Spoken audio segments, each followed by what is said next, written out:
नमस्कार, मैं पूजा। बिहार न्यूज में आपका स्वागत है। आज है 30 सितंबर, दिन मंगलवार। खबरों की ओर बढ़ने से पहले एक नजर आज की सुर्खियों पर।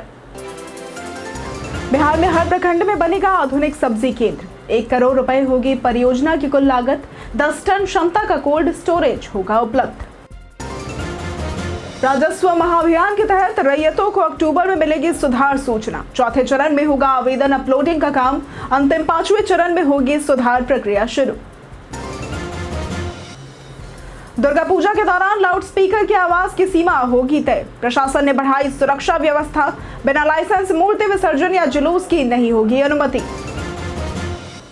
बिहार विधानसभा चुनाव के लिए आज होगी अंतिम मतदाता सूची प्रकाशित। नई सूची में लगभग 7 करोड़ वोटरों के नाम होंगे शामिल। 14 लाख नए वोटर्स की जुड़ने की है संभावना। बिहार में शुरू हुआ एक बिहार एक लक्ष्य कार्यक्रम। गांवों में बनेंगे 15 खेलों के लिए उच्च प्रदर्शन केंद्र। नवंबर में होंगी राज्य स्तरीय प्रतियोगिताएं। जाने अक्टूबर माह में कितने दिन बंद रहेंगे बिहार के बैंक और स्कूल। 2 अक्टूबर को रहेगा राष्ट्रीय अवकाश। 27 और 28 को छठ पूजा को लेकर रहेगी छुट्टी। शिवम दुबे बने एशिया कप के impact player of the match. Shivam के खेले गए 34 मैचों में टीम ने हमेशा दर्ज की है जीत। 9वीं बार टीम इंडिया ने जीता है खिताब।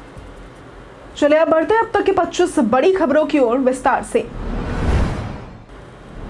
आरबीआई में ग्रेड बी ऑफिसर के पदों पर आवेदन की आज है अंतिम तारीख।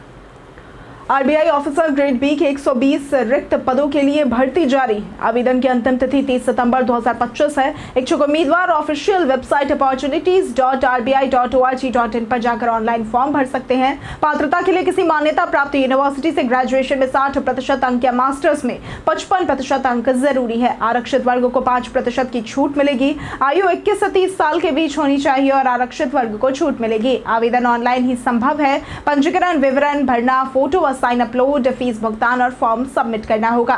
फीस के लिए सामान्य व ओबीसी डब्ल्यूएस के लिए 850 रुपए, एससी एसटी दिव्यांग के लिए 100 रुपए स्टाफ निःशुल्क है।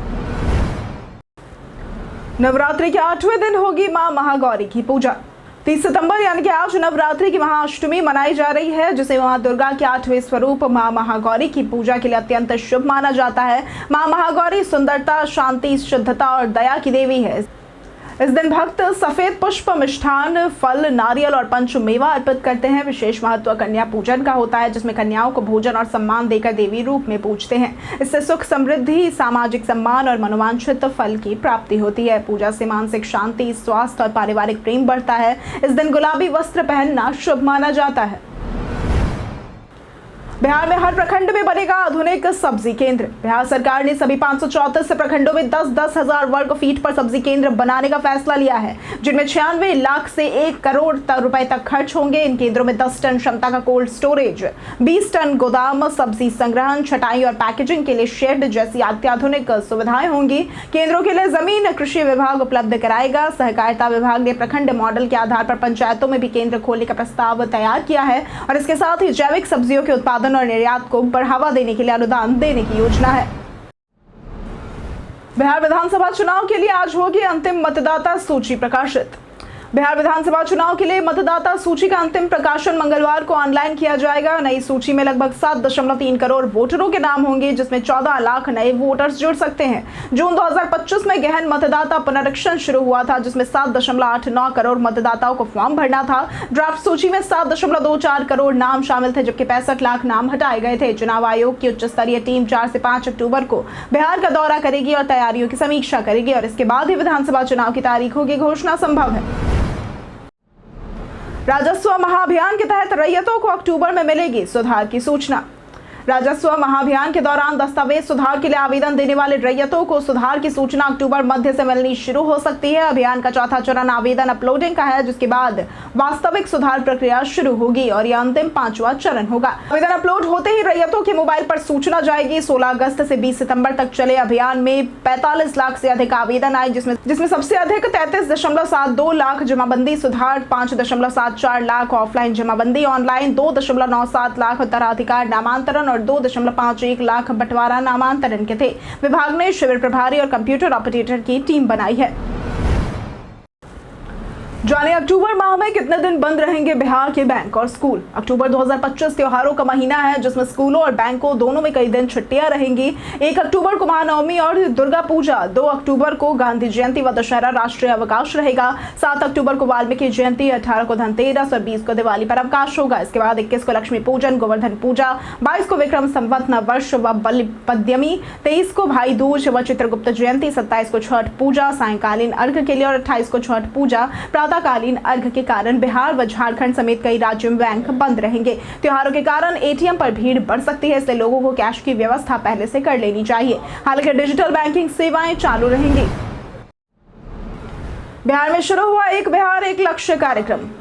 पटना में स्टेयर्स फाउंडेशन ने एक बिहार एक लक्ष्य कार्यक्रम की शुरुआत की, जिसका उद्देश्य गांव-गांव में खेल संस्कृति को बढ़ावा देना और खिलाड़ियों को राष्ट्रीय एवं अंतर्राष्ट्रीय मंच तक पहुंचाना है। इस अवसर पर अल्फा स्पोर्ट्स अकादमी के निदेशक सुमित प्रकाश को नवगठित youth and sports development board का प्रमुख नियुक्त किया गया। सांसद शांभवी चौधरी और विधायक श्रेयसी सिंह ने इसे ऐतिहासिक पहल बताया। कार्यक्रम के तहत गाँवों में युवा क्लब और 15 खेलों के लिए उच्च प्रदर्शन केंद्र बनाए जाएंगे। नवम्बर में राज्य स्तरीय प्रतियोगिताएं होंगी। ये पहल NEP व SDG से जुड़कर स्वास्थ्य समानता और युवा सशक्तिकरण पर केंद्रित होगी। 4 और 5 अक्टूबर को पटना के ज्ञान भवन में होगा मखाना महोत्सव। बिहार सरकार 4 और 5 अक्टूबर 2025 को पटना के ज्ञान भवन में मखाना महोत्सव का आयोजन करने जा रही है। इस महोत्सव का काउंटडाउन शुरू हो चुका है और अब केवल 5 दिन शेष है। ये बिहार का सबसे बड़ा मखाना जश्न होगा, जहां राज्य की पहचान बने मखाने से जुड़े उत्पाद, परंपरा और व्यापारिक अवसर प्रदर्शित किए जाएंगे। 2 दिवसीय इस महोत्सव में किसान, उद्यमी और आम लोग एक साथ शामिल होकर मखाने के महत्व को नए अंदाज में जान सकेंगे।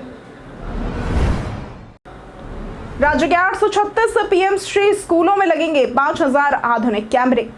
भागलपुर जिले के 25 पीएम-श्री विद्यालयों सहित राज्य के 836 पीएम-श्री स्कूलों में 5016 आधुनिक कैमरे लगाए जाएंगे, जो 6,56,000 छात्रों पर निगरानी रखेंगे। प्रत्येक विद्यालय में 5 कैमरे होंगे और डिजिटल साइनेज सिस्टम के माध्यम से शैक्षिक सामग्री, घोषणाएं और छात्रों की उपलब्धियां आकर्षक रूप में प्रदर्शित होंगी। इसके साथ ही स्कूलों में पेंटिंग, विद्युतीकरण और जिज्ञासा आधारित पोस्टर लगाए जाएंगे। 836 स्कूलों में एडवांस ICT लैब भी बनाई जाएगी, जिसमें i5 desktop, headset, webcam, server, printer, software और अन्य आधुनिक उपकरण उपलब्ध होंगे, जिससे पढ़ाई रोचक और तकनीकी रूप से सशक्त बनेगी। गांधी मैदान में होने वाले रावण दहन कार्यक्रम का जारी हुआ शेड्यूल। पटना के गांधी मैदान में 2 अक्टूबर को होने वाले रावण वध कार्यक्रम की तैयारियां अंतिम चरण में है और इस बार 80 फीट का रावण, 75 फीट का मेघनाद और 70 फीट का कुंभकर्ण तैयार किया गया है। आगरा से आए कलाकार साउथ इंडियन स्टाइल पुतले बना रहे हैं। बारिश से बचाव के लिए पुतलों पर क्लियर वार्निश लगाया गया है। बजट 35 लाख रुपए और आतिशबाजी पर 5 लाख रुपए रखे गए हैं। शोभा यात्रा नागा बाबा ठाकुर बाड़ी से गांधी मैदान तक होगी और रावण दहन 5:45 पर होगा, जिसमें इको फ्रेंडली आतिशबाजी और कुंभकर्ण मेघनाद के दहन भी शामिल है। बिहार में फूलों की कमी के कारण बाहर से मंगवाए जा रहे फूल। बिहार की धरती उपजाऊ होने के बावजूद फूलों की खेती सीमित है। गेंदा की खेती सफल है। उत्पादन 12.798 हजार टन तक पहुंच चुका है, जिससे त्योहारों में स्थानीय मांग पूरी होती है। वहीं गुलाब, ट्यूबरोज और जॉस्मिन की उत्पादन नगण्य है, केवल कुछ हेक्टेयर में सीमित है। छठ, दिवाली और दुर्गा पूजा जैसे पर्वों में फूलों की बढ़ती मांग के बावजूद अधिकांश फूल पश्चिम बंगाल और यूपी से मंगवाए जाते हैं। गुलाब की खेती में हल्की बढ़ोतरी जरूर हुई है, लेकिन लागत और बाजार की चुनौतियां बड़े पैमाने पर उत्पादन रोक देती है। उचित प्रोत्साहन और बाजार उपलब्धता से भविष्य में फूलों की खेती बढ़ भी सकती है। BSSC इंटर स्तरीय भर्ती परीक्षा में बढ़ी रिक्तियां। बिहार कर्मचारी चयन आयोग यानी कि BSSC ने द्वितीय इंटर स्तरीय संयुक्त प्रतियोगिता परीक्षा 2023 के लिए संशोधित विज्ञापन जारी कर 23,175 पदों पर भर्ती की घोषणा की है। पहले 12,199 पद थे, जिनमें 65 विभागों से आई 10,976 नई रिक्तियां जोड़ी गई हैं। आवेदन प्रक्रिया 15 अक्टूबर से 27 नवंबर 2025 तक है और bssc.bihar.gov.in पर चलेगी और शुल्क की अंतिम तिथि 25 नवंबर है। वहीं केंद्रीय सतर्कता आयोग और CBSE 27 अक्टूबर से 2 नवंबर तक सतर्कता जागरूकता सप्ताह के दौरान कक्षा 9 से 12 के छात्रों हेतु निबंध प्रतियोगिता आयोजित करेंगे। शीर्ष प्रविष्टियां राष्ट्रीय स्तर पर चुनी जाएंगी। YouTube पर अब सिर्फ 89 रुपए में मिलेगा एड फ्री अनुभव। YouTube ने भारत में YouTube प्रीमियम लाइट लॉन्च किया है, जो केवल 89 रुपए प्रति माह में अधिकांश वीडियो बिना विज्ञापन के देखने का विकल्प देता है। ये प्लान उन यूजर्स के लिए है जो एड फ्री वीडियो चाहते हैं लेकिन YouTube म्यूजिक, बैकग्राउंड प्ले या ऑफलाइन डाउनलोड जैसी प्रीमियम सुविधाओं की जरूरत नहीं रखते। प्रीमियम लाइट मोबाइल, लैपटॉप और स्मार्ट टीवी सभी डिवाइसेस पर उपलब्ध होगा। ये किफायती विकल्प महंगे प्रीमियम प्लान नहीं देने वाले दर्शकों को आकर्षित करेगा और क्रिएटर्स के लिए कमाई के नए अवसर भी पैदा करेगा। पूरे भारत में इसका विस्तार जल्द होगा। नवरात्र के मौके पर इन जगहों पर बनेंगे पटना के टॉप पूजा पंडाल। बिहार और खासकर पटना में शारदीय नवरात्र और दुर्गा पूजा का उत्सव जोरों पर है। राजधानी के विभिन्न पंडालों में श्रद्धालु सप्तमी और शक्ति काल रात्रि की पूजा कर रहे हैं। सिपारा एतवारपुर का बड़ा पंडाल अयोध्या राम मंदिर शैली में, गांधी मैदान में मां कालिका पर नृत्य नाटिका, राजेंद्र नगर में पर्यावरण संदेश वाला पंडाल और पीर मुहानी में कोलकाता दुर्गाबारी की 60 फीट ऊंची प्रतिकृति विशेष आकर्षण है। हनुमान नगर की चीखती गुफा थीम और डाक बंगला चौराहे व राजा बाजार के पंडालों ने भी भक्तों को मोहा है। पटना भव्य सजावट और धार्मिक झांकियों से रंगीन हुआ है। डीईओ ने गलत आंकड़े देने वाले स्कूलों को भेजा नोटिस। पटना जिला शिक्षा कार्यालय ने उन निजी स्कूलों के खिलाफ कड़ी कार्रवाई शुरू की है जिन्होंने गरीब बच्चों के लिए मुफ्त और अनिवार्य शिक्षा में नामांकन नहीं कराया या फिर पोर्टल पर गलत आंकड़े अपलोड कर दिए। कई बड़े निजी स्कूल भी डीईओ कार्यालय का चक्कर लगा रहे हैं। डर है कि मान्यता रद्द भी हो सकती है। कुछ अल्पसंख्यक स्कूलों ने आरटीई लागू न होने का तर्क भी दिया। करीब 100 स्कूलों ने नामांकन नहीं लिया या फिर गलत डेटा दिया है। डीईओ ने बख्तियारपुर, बाढ़, बिहटा, मनेर और फुलवारी शरीफ के बीईओ से स्पष्टीकरण मांगा और 2 दिन में लिखित जवाब देने को कहा है। दुर्गा पूजा के दौरान लाउडस्पीकर की आवाज की सीमा होगी तय। बिहार में शारदीय नवरात्रि की सप्तमी पर मां दुर्गा के पट खोलते ही राज्य भर में भक्तिमय माहौल बना है। जगह जगह पर भव्य पंडाल, मूर्तियों की स्थापना और भजन कीर्तन से वातावरण धार्मिक रंग में रंग गया। भीड़ को देखते हुए प्रशासन ने सुरक्षा व्यवस्था कड़ी की है। डीजे पर प्रतिबंध, लाउडस्पीकर की आवाज सीमा तय और रात 10 बजे के बाद बंद करने के नियम भी लागू है।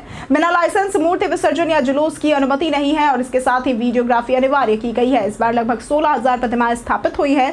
सरकार व प्रशासन सतर्क रहकर शांतिपूर्ण आयोजन सुनिश्चित कर रहे हैं। 5 साल से कम उम्र के बच्चों का बनवा सकते हैं बाल आधार। आधार कार्ड देश में महत्वपूर्ण दस्तावेज बन चुका है जो सरकारी योजना और नौकरी, स्कूल एडमिशन, निवेश आदि में उपयोग होता है। बच्चों के लिए 5 साल से कम उम्र में बाल आधार बनवाया जा सकता है। इसके लिए UIDAI की वेबसाइट पर ऑनलाइन अपॉइंटमेंट बुक करनी होती है। अपॉइंटमेंट के बाद नामांकन केंद्र जाकर फॉर्म भरना और बच्चे के बर्थ सर्टिफिकेट सहित जरूरी दस्तावेज जमा करने पड़ते हैं। माता पिता की बायोमेट्रिक जानकारी भी दी जाती है। एनरोलमेंट ID के माध्यम से स्टेटस चेक किया जा सकता है और बाल आधार कई जगह काम आता है और 5 साल की उम्र में अपडेट आवश्यक है। गायघाट से NIT घाट तक हुआ वाटर मेट्रो का सफल ट्रायल। बिहार की राजधानी पटना में जल्द ही वाटर मेट्रो सेवा शुरू होने वाली है। रविवार को गंगा नदी में गायघाट से NIT घाट के बीच उसका सफल ट्रायल किया गया जिसमें कोलकाता से लाया गया इलेक्ट्रिक जहाज MV गोमधर कुंवर इस्तेमाल हुआ। ट्रायल में IWAI निदेशक अरविंद कुमार, पर्यटन विकास निगम के प्रबंध निदेशक नंदकिशोर और अन्य अधिकारी भी मौजूद थे। ट्रायल सफल रहने के बाद दीघा से गंगन घाट तक सेवा शुरू होगी। ये शीशा लगे AC जहाज में 50 बैठने और 25 खड़े यात्रियों की सुविधा है। फ्लोटिंग जेटी बनाई जाएगी और किराया जल्द तय होगा। जाने आज कैसा रहेगा बिहार के मौसम का मिजाज। बिहार में फिलहाल बारिश थमी हुई है, हालांकि कई जिलों में बादल छाए हुए हैं। मौसम विभाग ने अगले 2 दिनों तक मौसम में खास बदलाव की संभावना से इनकार किया है, लेकिन तेज हवाएं और गरज बरस की चेतावनी भी दी गई है। 2 अक्टूबर से बंगाल की खाड़ी में बने निम्न दबाव के असर से मानसून दोबारा सक्रिय होगा और भारी बारिश की संभावना है। अब तक 30% कम बारिश दर्ज की गई है जिससे किसानों को नुकसान हुआ है। 2 से 6 अक्टूबर तक खराब मौसम को देखते हुए लोगों को सुरक्षित जगहों पर रहने और पूरी सावधानी बरतने की सलाह दी गई है। कुख्यात अपराधी पंकज साहनी को पटना पुलिस ने किया गिरफ्तार। पटना पुलिस ने रामकृष्ण नगर थाना क्षेत्र से कुख्यात अपराधी पंकज साहनी को गिरफ्तार किया। पंकज पर हत्या, लूट, रंगदारी और डकैती समेत 20 से अधिक गंभीर मामलों में मुकदमा दर्ज और वो 9 बार जेल भी जा चुका है। यह मूलतः लखीसराय का रहने वाला अपराधी 3 दशक से अपराध की दुनिया में सक्रिय है और उसका अपना गिरोह भी है। गिरफ्तारी के दौरान उसके पास से भारी मात्रा में हथियार जैसे कि 1 पिस्टल, 1 देसी कट्टा, 20 जिंदा कारतूस, 2 मैगजीन और इसके साथ ही 50,000 रुपए नकद बरामद हुए। पुलिस अब गैंग के अन्य फरार सदस्यों की तलाश कर रही है। सम्राट चौधरी का प्रशांत किशोर पर वार। डिप्टी CM और भाजपा नेता सम्राट चौधरी ने प्रशांत किशोर के आरोपों का जवाब देते हुए कहा कि उनके पास कोई मुद्दा नहीं है और वे अब खोजी पत्रकार बन गए हैं। PK ने चौधरी पर 6 लोगों की हत्या, उम्र और पढ़ाई में फर्जीवाड़ा और पटना के शिल्पी गौतम हत्याकांड में संलिप्तता का आरोप लगाया था। भाजपा प्रवक्ताओं दानिश इकबाल और कुंतल कृष्ण ने PK के आरोपों को बेसलेस और राजनीतिक बहेलिया करार देते हुए लीगल नोटिस भेजने की चेतावनी दी है। उन्होंने कहा कि PK बिहार में जंगल राज की वापसी का मार्ग बना रहे हैं और बड़े नेताओं पर गलत आरोप लगा रहे हैं। कांग्रेस ने 75 से 80 सीटों पर उम्मीदवार किए तय। बिहार विधानसभा चुनाव से पहले महागठबंधन में सीट शेयरिंग को लेकर खींचतान जारी है। कांग्रेस ने दिल्ली में स्क्रीनिंग कमेटी की बैठक कर 75 से 80 सीटों पर उम्मीदवारों को शॉर्टलिस्ट किया और कई नामों पर सहमति भी बन गई। पार्टी 70 से कम सीटों पर मानने को तैयार नहीं है, जबकि आरजेडी करीब 130 सीटों पर चुनाव लड़ने की तैयारी में है। कांग्रेस ने साफ कर दिया है कि वो इस बार आरजेडी के दबाव में नहीं रहेगी और अपने शर्तों पर समझौता करेगी। वहीं मीडिया में चल रही खबरों के अनुसार सीपीआईएमएल को 25 से 27 सीटें और कांग्रेस को लगभग 60 सीटें मिलने की संभावना जताई जा रही है। शिवम दुबे बने एशिया कप के impact player of the match. भारतीय क्रिकेट टीम ने एशिया कप 2025 के फाइनल में पाकिस्तान को 5 विकेट से हराकर रिकॉर्ड 9वीं बार खिताब जीता। इस मैच में ऑलराउंडर शिवम दुबे को impact player of the match चुना गया। बीसीसीआई के वीडियो में ड्रेसिंग रूम में कोच गौतम गंभीर और फिजियो कमलेश जैन ने दुबे को मेडल पहनाया। शिवम दुबे ने स्वीकार किया कि मैच के दौरान उन्हें प्रेशर और डर महसूस हुआ, लेकिन टीम के सहयोग से वो आत्मविश्वास में आए। उन्होंने पावर प्ले में गेंदबाजी में 3 ओवर में 23 रन दिए और बैटिंग में अहम साझेदारी की। 2019 से शिवम दुबे ने भारत के लिए खेले 34 मैचों में टीम ने हमेशा जीत दर्ज की। कई कारणों से दर्ज है भारत के इतिहास में आज की तारीख। 30 सितंबर 1837 को पंडित श्रद्धाराम शर्मा का जन्म हुआ था। ये हिंदी और पंजाबी के प्रसिद्ध साहित्यकार और स्वतंत्रता सेनानी थे। 1922 में ऋषिकेश मुखर्जी का जन्म हुआ था। ये भारतीय फिल्मों के प्रसिद्ध निर्माता एवं निर्देशक थे। 1970 में दीपा मलिक का जन्म हुआ था। ये भारत की शॉटपुट एवं जेवलिन थ्रो की खिलाड़ी है। 1962 में शान का जन्म हुआ था। ये भारतीय गायक है। 1943 में रामानंद चटर्जी का जन्म हुआ था। ये पत्रकारिता जगत के एक पुरोगामी शख्सियत थे। 1994 में सुमित्रा कुमारी सिन्हा का निधन हुआ था। ये भारतीय कवयित्री एवं लेखिका थी। 1914 में अल्ताफ हुसैन हाली का निधन हुआ था। ये अपने समय के प्रसिद्ध उर्दू साहित्यकार व कवि थे। मनी लॉन्ड्रिंग मामले में जब्त हो सकती है इन क्रिकेटरों की संपत्ति। ईडी ने 1xBet ऑनलाइन बेटिंग प्लेटफॉर्म से जुड़े मनी लॉन्ड्रिंग मामले में कई क्रिकेटरों और फिल्मी हस्तियों की जांच शुरू की है। युवराज सिंह, सुरेश रैना, रॉबिन उथप्पा, शिखर धवन और फिल्मी हस्तियों सोनू सूद, मिमी चक्रवर्ती, अंकुश हाजरा, उर्वशी रौतेला की संपत्ति जब्त हो सकती है। ईडी ये भी देख रही है कि क्या अवैध कमाई से विदेश में संपत्ति खरीदी गई है। 1xBet और फेयर प्ले जैसी एप्स पर बैन लगाया गया। ईडी संपत्ति, बैंक अकाउंट और लेन देन की जानकारी जुटा रही और जांच पूरी होने पर चार्जशीट दायर की जाएगी। हम प्रतिदिन आपसे 5 ऐसे जरूरी सवाल और उसके जवाब बताएंगे जो कि बीपीएससी, बिहार पुलिस, दारोगा समेत एसएससी जैसे अन्य प्रतियोगी परीक्षाओं में काम आएंगे। सवाल इतिहास, बिहार स्पेशल, विज्ञान, करंट अफेयर्स और भूगोल से रहेंगे। पूछे गए 5 सवालों में आपने कितना सही उत्तर दिया ये हमें कमेंट करके जरूर बताएं। हमारा पहला सवाल है, भगवान महावीर की शिक्षाओं का संकलन किसके द्वारा किया गया था? ए गौतम स्वामी, बी कुंद, सी उमा स्वामी या फिर डी मतुंगा? इसका सही जवाब है ए गौतम स्वामी। हमारा दूसरा सवाल है, आधुनिक हिंदी रंगमंच आंदोलन किस वर्ष बिहार पहुंचा? ए 1970, बी 1960, सी 1950 या फिर डी 1986? इसका सही जवाब है बी 1960। हमारा तीसरा सवाल है, सम्राट हर्षवर्धन के सबसे प्रसिद्ध दरबारी कवि कौन थे? ए कालिदास, बी विष्णु शर्मा, सी बाण भट्ट या फिर डी रवि कीर्ति? इसका सही जवाब है सी बाण भट्ट। हमारा चौथा सवाल है, पंचायत समिति की बैठक की तिथि कौन तय करता है? ए सरपंच, बी पंच, सी खंड विकास अधिकारी या फिर डी अध्यक्ष? इसका सही जवाब है डी अध्यक्ष। हमारा पांचवा सवाल है, इनमें से किसे कृषि मीडिया पुरस्कार 2025 से सम्मानित किया गया है? ए जगन्नाथ मिश्रा, बी अमशी प्रसन्न कुमार, सी सतीश कौशिक या फिर डी अभिनव शुक्ला? इसका सही जवाब है बी अमशी प्रसन्न कुमार। बीते दिन हमारे द्वारा पूछे गए सवाल का जवाब आप लोगों में से बहुत लोगों ने हमारे कमेंट सेक्शन में लिख कर दिया है। जिन्होंने हमारे द्वारा पूछे गए सवाल का जवाब दिया है उनके नाम है जावेद अली, विजय घायल, अभिजीत कुशवाहा, प्रदीप पंडित, परवेज अंसारी, पंचानंद सिंह, रोशन कुमार, श्वेता रॉय, राजकिशोर महतो, रंजय तिवारी, घनश्याम अब्दुल मन्नान, सुमन कुमारी, महेंद्र कुमार, पप्पू कुमार, रिपु कुमारी, मुरली पासवान, शत्रुघ्न कुमार, राजीव कुमार, अमरनाथ मंतोष, सुबोध प्रसाद और आदित्य प्रधान। इसी के साथ बढ़ते हैं आज के सवाल की ओर। आज का सवाल है, आपको क्या लगता है बिहार की कानून व्यवस्था में सुधार हुआ है या नहीं? आप अपना जवाब हमें हमारे कमेंट सेक्शन में लिखकर जरूर बताएं। आज के लिए सिर्फ इतना ही। बिहार के तमाम खबरों के साथ बने रहने के लिए देखते रहे बिहारी न्यूज और साथ ही अगर आप यूट्यूब चैनल पर देख रहे हैं तो चैनल को सब्सक्राइब करें और अगर आप फेसबुक पेज पर देख रहे हैं तो लाइक और फॉलो जरूर करें।